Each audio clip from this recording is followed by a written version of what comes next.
Hi guys, I'm sitting here making a bushcraft knife, and I'm putting a sawback on it, and I figured it might be worthwhile just to show you how I'm doing that. This is the sawback pattern. Each tooth is 90 degree, set at a 90-degree angle to each other, and offset at an angle of about 45 degrees to each other. So what I'm doing is I'm using a square file. This is a 1/4 inch square, and I'm using a 1/8 inch thick piece of steel. And here's how it works. The initial tooth is, I'm probably doing about 35 degrees. If this is 90 degrees and this is 45 degrees, I'm somewhere between 45 and, I don't know, 35, something like that. I'd say just do it on a test piece of steel and find an angle that you like. But so I set that initial tooth, and then I go to the next spot at a similar angle in the opposite direction, about 45 degrees from the last one I did, and set the edge of the file exactly on the tip of the previous one so that it makes a nice triangle. So here's the last tooth I did, and it's created an angle going obviously in this direction. So what I do to stay consistent is I go back to the previous tooth and set the file in there, and then lift it up and move it over to the next tooth that I'm going to start, and then start grinding in that direction. So in this case, I'm still needing to set this tooth. So I find my previous angle, the one that I want to repeat. I go over and I set the edge of the 90-degree or the square file right at the tip of the spot that I just finished at. So it makes a nice triangle. Set that over there and start cutting. Now remember, these files only cut in one direction, which is forward. So when I'm doing this, I am focusing my pressure a little bit in this direction because I'm trying to sharpen this little triangle that I'm cutting out. And so if I cant the file just a little bit this way, it sharpens it just a little bit more quickly. And I'm making sure to keep this opposite edge straight up. Every so and again, I'll come back and I'll check it. Now I've got just a little itty bitty square spot, flat spot, on the top of this tooth. So once I've done that, I got into that spot where it's real close. I'll come back to the one spot just previous to it and make real light strokes, again with a little bit more pressure on the opposite side. Just trying to sharpen up that last little bit. And I'm done once I've got a nice straight edge on that triangle.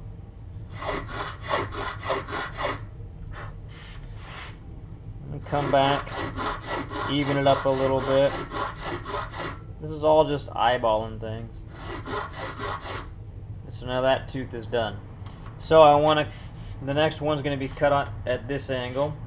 So I'm going to go back to a previous tooth and keep that angle, lift the file up, move it over so that the tip is just at the edge of where this last cut stopped on this side, and use my fingers as a little bit of a brace.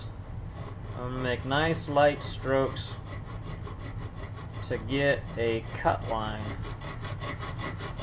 in there, a little channel that I can follow.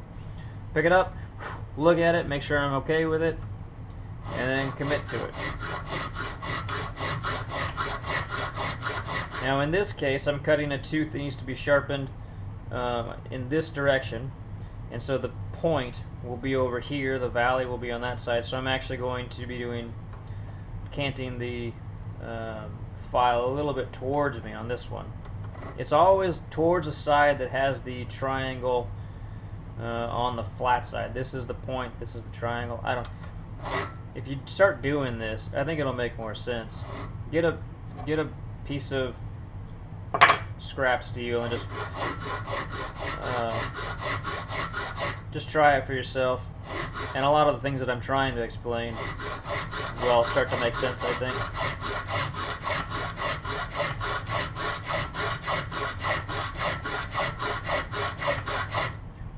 Give it a check. Still got a little bit more of a flat spot than I want. Almost got a perfectly sharp edge there, so I'm going to go back to this last one. And in this last one, you remember I put a lot of pressure this direction, canting on the opposite side. So this time I'm going to start to even it out a little bit, just enough to sharpen that tooth here that I'm working on now.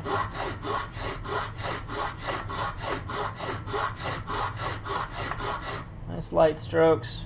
Got a teeny weeny flat spot on the top. And then I'll finish her off on this side. And now that tooth is done. So, go back to the previous tooth. Match that angle. Lift it up. Set the edge on the last portion of the previous cut. Fingers are a brace. Nice even cut lines. That's a little bit too far this way. So match the angle. Move it just a smidgen towards the handle. Make another cut. That looks good. And commit.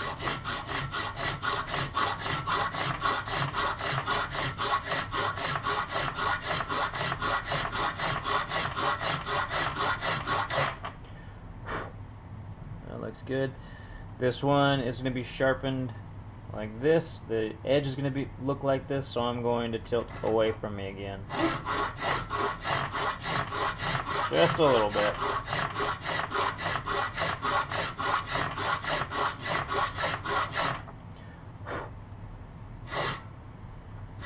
That one's almost sharp.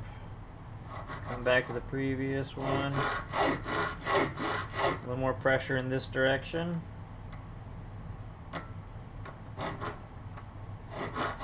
Find that groove.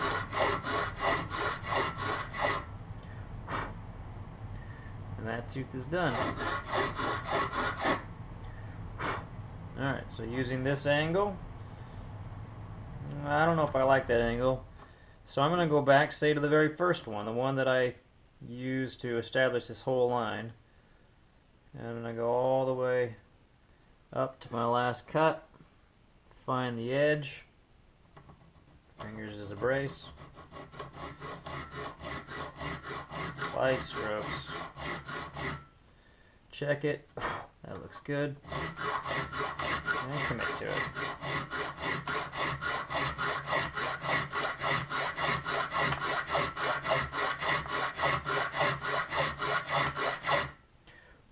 This tooth is sharpened in this direction, so I'm going to be pulling down a little bit, putting a little pressure towards me this time.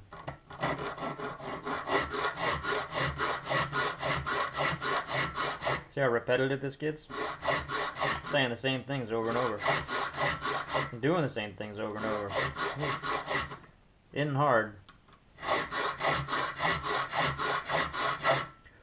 Just takes maybe a smidgen of finesse to keep it even.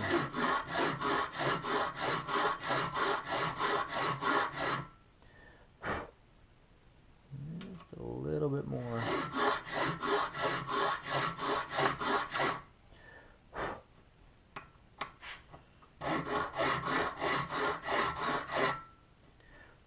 Looks good. Match that angle. Move over to the last cut. That looks good.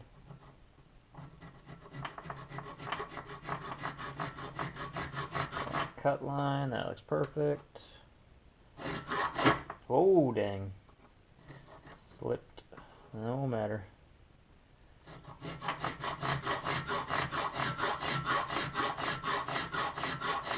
I was just talking about finesse, and I go ahead and slip like that.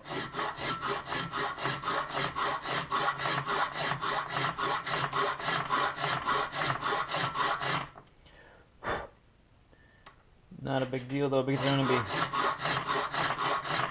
cutting all that metal out.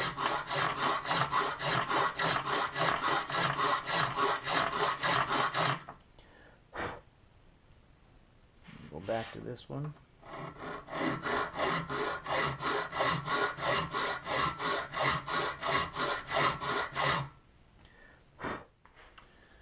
So here's the, I don't want to say final version, but here's what I've got so far for the Sawback. I got about just shy of 2.5 inches of teeth.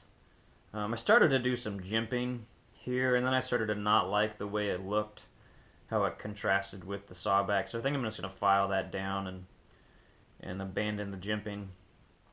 So ignore that. But so what I've got is these hand filed 90° / 45° teeth.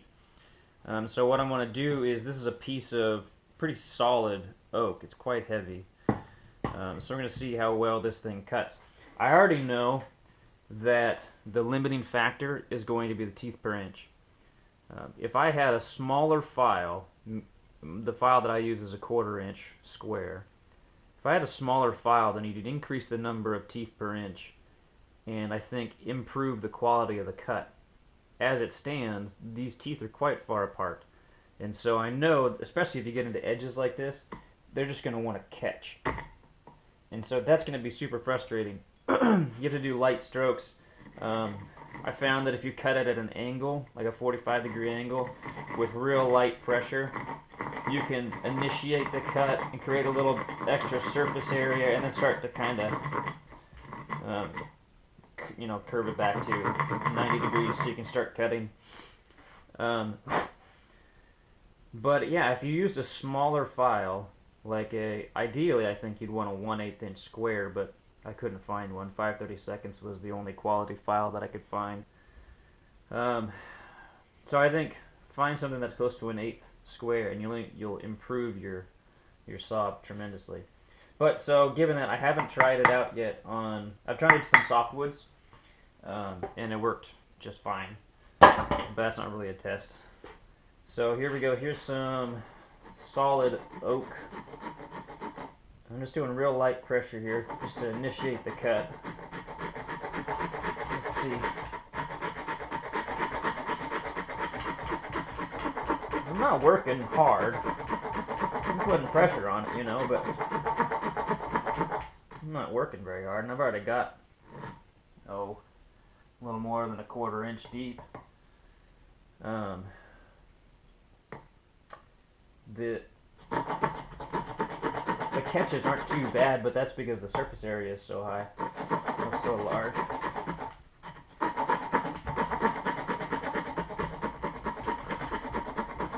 And you gotta think too, this is only 2.5 inches of teeth. That's not much. This isn't a saw, this is a knife. And two, to be fair, this is all still annealed steel. I haven't got this heat treated yet. And so then, for that same reason, I haven't really refined these teeth to sharpen them up very nice. So maybe it'll get better.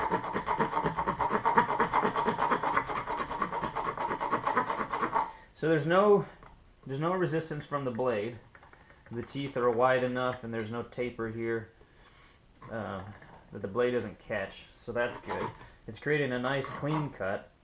I do feel like now that I'm getting more past this outer layer of wood, it's starting to stop, or I'm starting to make less progress as I get into the harder stuff.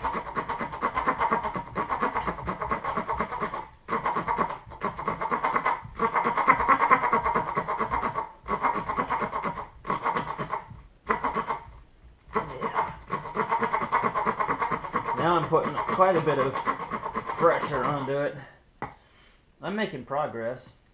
It's just quite a bit slower than before.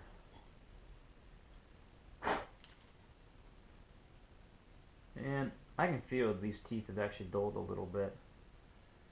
They're sharper on the push than the pull.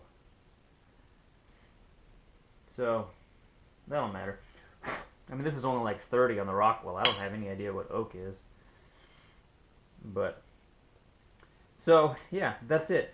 I honestly don't think that I'm going to be using this to try to cut through entire, you know, 1.5 inch pieces of hardwood.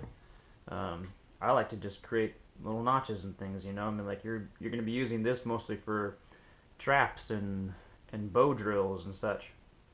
If you need to cut through something like this, you're probably going to be batoning. And I don't think, I'm not going to hammer on this yet until it's hardened.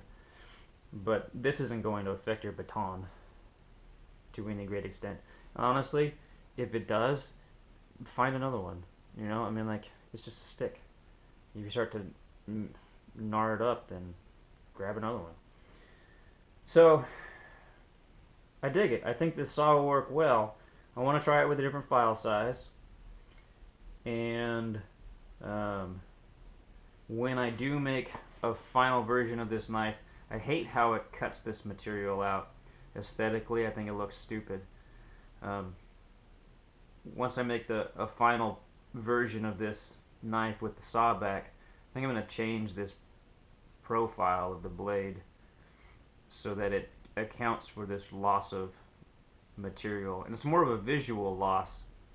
I mean, the height is still there, but you can see through it, so it looks silly. But so I think it works great, and it's easy. It's not a hard thing to file. It takes a little bit of time and maybe a little finesse, but no, I think it's fine. So more experimentation to be done. We'll see what prototype 2 brings.